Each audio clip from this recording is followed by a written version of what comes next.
Off base, right on time. Alongside Xavier Scruggs, I'm Robert Flores.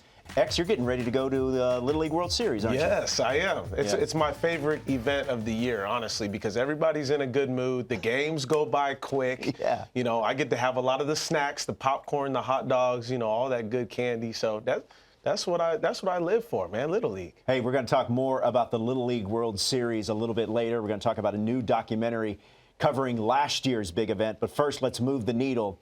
And Roman Anthony.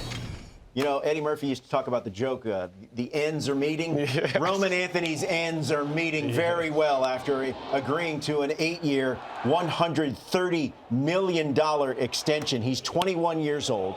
That number, by the way, of his contract could grow depending if he reaches certain escalators. Right. So just your thoughts when you heard about Roman Anthony extending with the Red Sox. Man, I love this first and foremost for him, right? To commit, to be able to say, okay, I want to be part of an organization for a long period of time. But also, it's worthy. The athleticism that he shows every single game. He's now shown the aptitude of being able to hit to all fields at the big league level. And honestly, for the organization, I think about the negativity that surrounded the Devers situation, right? And obviously that being the franchise guy. Now I think you have a new franchise guy along with some of the other young ones that have committed. But this is the focal point, right? The top prospect in all of Major League Baseball who has now found himself the ability to show that he can do all the things we've expected him to do. Yeah. And I think you're in a position to where Boston is looking up now. Before it was looking dire at certain situations over the course of this year, even going back to spring training. But I love this for both him and for the organization right now. Well, you can see the beginning of a core developing for the not only the present day, but for the long-term future. Yeah. And also, I think it bears mentioning here, two things. You mentioned Rafi Devers. Mm-hmm. They get out from under that contract. Right. And you could make the case that they're using those funds to apply them to the likes of Roman Anthony. And the other thing, Craig Breslow has been a very polarizing figure. Right. I think he deserves credit for getting this deal done and sending the organization, moving it forward as best as possible. Well, there's so much scrutiny around, you know, being in a big market and the decision-making that you have, but he's got some balls, right? He traded Devers, and he's going and signing, you know, the #1 guy right now in their organization and committing to him saying, hey, we've seen enough. And I can appreciate that because now I think you're going out of your way to do something. You mentioned the word polarizing. I think you have to do polarizing things also to make sure you have a high level of success. And I appreciate that from Craig Breslow. I played with Craig Breslow, by the way, too. And it's interesting because he's got the savvy of somebody, right, of the high excellence as far as education goes. Yeah. But also he knows baseball. No, he's a former player. He knows what's up. And it takes time. Like, obviously, these things, when you're going year after year after year trying to build something special, it takes time. So people can't expect greatness within 1 or 2 years. Well, now let's turn our attention to what other emerging young player could be next in line for a contract extension. Yes. Heck, you could even point to Marcelo Meyer as a possible candidate. But who else comes to mind as a guy that we could see get an extension from his current club? It's hard not for me to think of the Chicago Cubs and PCA and what he's done this year. And it's not just because of the numbers, but I also think about the adjustability as a young player, right? For him to struggle last year offensively and then this year be able to turn things around from an offensive standpoint, from an approach standpoint, from pitch recognition, from two-strike awareness, all the play, just all that stuff to me has taken another level to where you can say, okay, he knows how to make those adjustments, not only be one of the best players in Major League Baseball, but we've seen, again, like Roman Anthony, the athleticism allows you to do some special things in this game, and we've seen it now. Cliff Floyd, who is a colleague here at the network, played for the Chicago Cubs. And also covers them. He's part of the Marquee Sports Network. He said that he has not seen the Cubs faithful or the Cub fans that are sitting in those outfield bleachers react to a player like PCA since Sammy Sosa. Wow. So, I mean, he has captured the imagination of not just Cub fans, but also you could make every young baseball player out there. I bet you he's one of the first two names that comes to mind when they say, hey, who's your favorite player? Yeah. I mean, he is an exciting watch. Well, when you think about watching the game of baseball and where it's gone, right, and how we want the ability for young people to say, okay, I want to watch a game.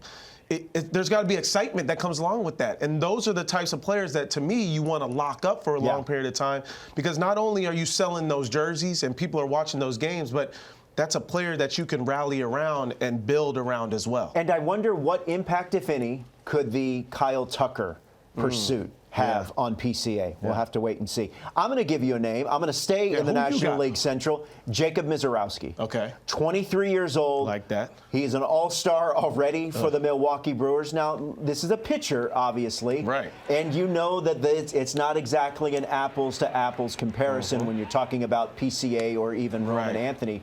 But you know, I mean, the guy throws in excess of 100 miles per hour. And you know pitching is expensive, especially starting pitching. So I would love to see if the Brewers could possibly get out in front of this and lock up Misiorowski. And another thing with him, too, is the adjustments we've seen. Like, I'm huge on guys that have the ability to make those adjustments over time, even at the big league level. And he's gotten so much better with his command. I think that's the one thing that sticks out to you. Besides the high velo, it's the command for me. Yeah. Another guy that I'm thinking of that you cannot bypass. If I'm the Nationals, I better lock this dude up now. James Wood, me, is giving me flashes, and I will continue to say it on every network opportunity that I have. He reminds me of Ryan Howard, going easy backside bombs. And when you can get that type of smoothness and that type of player that doesn't have to try for the power, and it comes that easy for him, those are the players that I feel like you need to lock up as well. And he's shown us the ability to do it for a consistent amount of time as an all-star, too. One more thing on the Brewers. Remember, they locked up Jack Centurio. So they have shown that they're at least willing to do that. All right, let's take a quick timeout. Over the years, the Little League World Series in Williamsport has become one of the great traditions. Next, we're going to speak to the director of an exciting new documentary highlighting this annual August event. More Off Base coming up.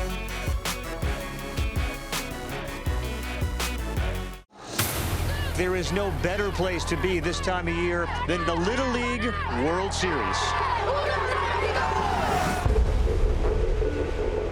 Every year there's 2 million kids that play Little League, and 250 kids make it to Williamsport. It's magic how a little town becomes the center of the world for 2 weeks. They're there to have fun. But once they get between the white lines, we're on the edge of our seats.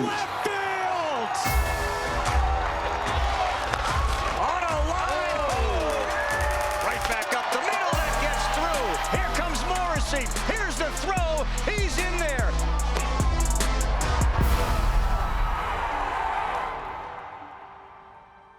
This is much more than a baseball game. The moments where these kids realize this is going to last with us forever. This is like the only place that we get to see people from other countries like this. 野球を始めて今このアメリカで野球ができてるっていうのも奇跡だと思う。I don't think I could have dreamed how magical it's been for those boys.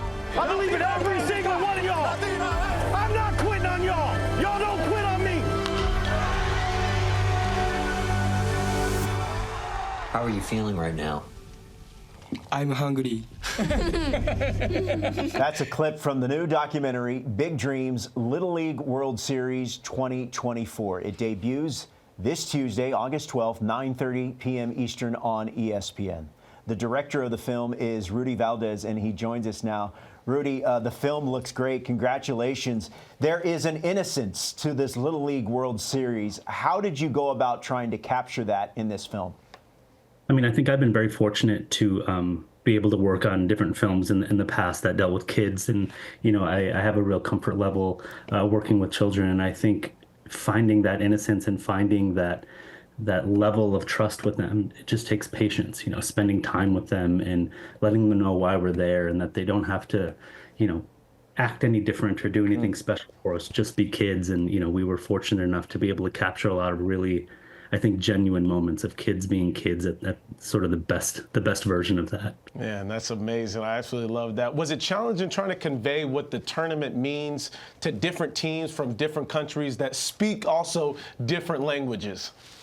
I mean, I think they all come there really primed for the tournament. They understand why they're there and what's happening. But I think it's very interesting the different approaches that a lot of the coaches and teams have, because there are some teams that show up, at least in the first few days, and they're like, we are business. We are here to win, and that's what we're here to do. But I think at some point when the butterflies go away and they take that first swing, or they throw that first pitch, kids loosen up, and there's no stopping kids being kids when you spend that much time with them. Yeah, it is interesting, too, because working at the Little League World Series the past couple of years, you do see different teams come in with almost a different mentality depending upon kind of the talent level. They usually understand how much talent they have. So I think that's a great point.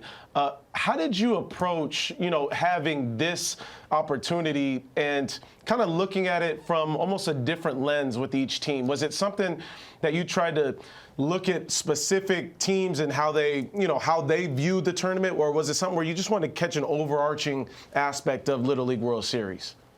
Yeah, it was interesting because we went in there not really knowing who many of the teams were even going to be, because many of the international games still hadn't been played when we were showing up. And so there were teams just arriving on buses, and we were just, there when they got off the bus waving like, here we are. And I think everyone kind of knew we were going to be there, but I don't know that they fully understood what we were doing, because these days especially are so media savvy with TikTok and with all the other things that are happening in the reality TV and all these things. It took a little while for them to understand that we weren't there to try and make some sort of sensational, salacious thing, that we just wanted to film their process. And I think once they understood that, and they understood that we were there for them, everyone kind of relaxed, and we just, as filmmakers, put our head in a swivel and looked for stories and followed our instincts and found some really, really magical moments and stories and kids and people. But to be honest, it's not that hard when you are dealing with kids who are that committed to something, kids who are that passionate about something, and are surrounded by people who support them in a really healthy way. You find amazing stories. Rudy, we'll get you out of here on this one. What makes Williamsport such a special place? I didn't know until I showed up. I grew up watching the Little League World Series on television, and I played Little League when I was a kid. But I wasn't even playing in the tournament. But when I showed up and walked on that field for the first time, it's palpable, and then to turn around and watch some of these kids coming from all over the world and seeing them come in. Some of them have never played on a field this nice before, but watching their eyes light up and understanding that showing up there, they've accomplished such an amazing thing, and they're breathing rare air. I'm getting goosebumps right now, just like understanding the luck we had of being able to be with those kids as they experience that. The film is Big Dreams, Little League World Series 2024. It debuts Tuesday, August 12th, 9:30 Eastern on ESPN. The director of the film is Rudy Valdez. Rudy, it looks fantastic. I can't wait to watch. Enjoy the premiere, and thanks for joining us. Thank you. Thank you for having me. I appreciate it. Rudy. Appreciate you. You got it. Obviously, this is a special place in your heart. You've worked the event for the past couple of seasons, and you even got a chance to do and take part in one of the traditions there in Williamsport, going down the hill, right? Yeah, absolutely. Going down there, and I wanted to show the young bucks that I could do it, and do it at some good speed, too. There you go. So you're seeing me go down kind of the casual way, sitting down, but your boy also went down surfing, too. So my knees still work. I can still be able to, glide a little bit down the hill, and I'm hoping I can do that again this year. Hey, they're never too young to learn a lesson. Right. That X. You're going to learn today. That's right. That X can beat them going down the hill. Great stuff. Remember, the film premieres Tuesday, August the 12th. All right, let's step aside here from youth baseball to the great Bambino. After the break, we're going to talk Babe Ruth and debate whether a certain player today could one day share something in common with the Sultan of SWAT.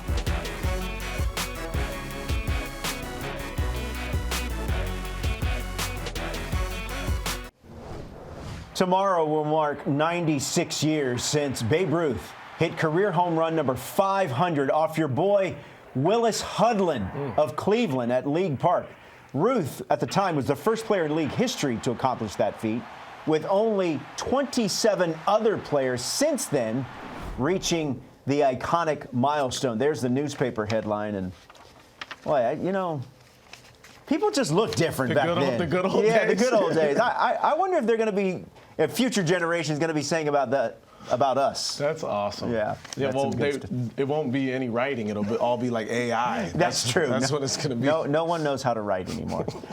So we thought we would talk about players that next could be in line to reach 500. So let's set aside Trout and Giancarlo Stanton, because they seem to be on a very healthy track towards that. Yes, Are there any players that come to mind that you think they're on a very good track to reach that 500 plateau? Absolutely. I'm looking at, somebody who became the youngest active player to hit 350 this year, and that's Bryce Harper, and at age 32. So you could consider maybe 8 more years of playing, but like power is a huge part of his game. And I think it's actually taken a little bit of step back this year, but you can imagine that he's obviously going to be there for a while. Philly's a great place to hit, especially for lefties. I could imagine him ultimately getting to 350 with as much years as he has left to play this game. And he's no dummy, because by the end of the time he's done, maybe in Philly, he's going to be looking to finish what he started and getting past 500 wherever. Speaking of Philly, his teammate, Kyle Schwarber. What do you make of his case to reaching 500 homers? I mean, I like it a lot, because I honestly think Schwarber is still getting better. And the reason why I say that is because if you look at his overall at-bats this year, obviously reaching 40 home runs, but he's become a better hitter all around. When you talk about average going up, the on-base percentage is still there. He's destroying lefties too. So when I see those things, I incrementally think that somebody could probably put up better numbers the next year and maybe the year after that, while he's still, to me, in his prime. That's what. And look, Philly might have to re-sign him for him to have the opportunities to still play in Philly and take advantage of that right field porch. But to me, he's got the ability to get it done. I know he's close to 320? He's past 320. So I think he's got the ability. Well, let's look at some numbers here for Kyle Schwarber. Still only 32 years old. Right. Leads the National League with 40 home runs. Since the start of 2022, this is interesting, he has as many homers as Ohtani, and only Judge has more. I mean, and the fact when you consider that he is primarily a DH, less wear and tear, I think he has a tremendous chance of reaching that mark. Another reason why, too, you mentioned being DH, depending upon what happens at the end of this year going into free agency, he's going to be comfortable. To me, he's about to get paid, by the way. We might be talking about a number that starts with a 3 instead of a 2. Realistically, with him being at age 32, he's going to be asking for a 6-7 year deal. So to me, wherever, it doesn't matter. And that's the thing, too, with his power, it plays every single ballpark. Yeah. And the other thing I think should not be understated, and it's hard to quantify, his presence in the clubhouse. Yes. Right? Yes. I think that also. That's why I think Philly has to bring him back. I think you could be. I really think they have to bring him back, because I know, and this is where some insight for the fans a little bit, going into that clubhouse, going to Philly, going to see those players, when you talk to them, it's a lot about what Schwarber has to say. It's a lot about him being the leadership figure. I know obviously Bryce Harper is that guy too, but Schwarber is one of those ones they really rally around, especially when Bryce Harper was down this year. Speaking of Kyle Schwarber, as of Friday, Shohei Ohtani was minus 1450 to win the National League MVP. In your mind, what has to happen, or how close do you think Schwarber can kind of shrink the gap between himself and Ohtani for National League MVP? I think he's definitely in consideration for what he's doing this year, especially, with the Phillies being in the position that they're in. The numbers speak for themselves. But I think it'll be tough, because now we've seen Shohei. First of all, Shohei, from an injury or a pitching standpoint, he would have to be done. Right? Like, realistically, he would have to be done pitching at this point, because what we just saw him do recently in the last start is looking like there's no possibility somebody else could take MVP from him. But as far as the conversation goes, I don't even think at the beginning of the season we would be saying Schwarber and Ohtani.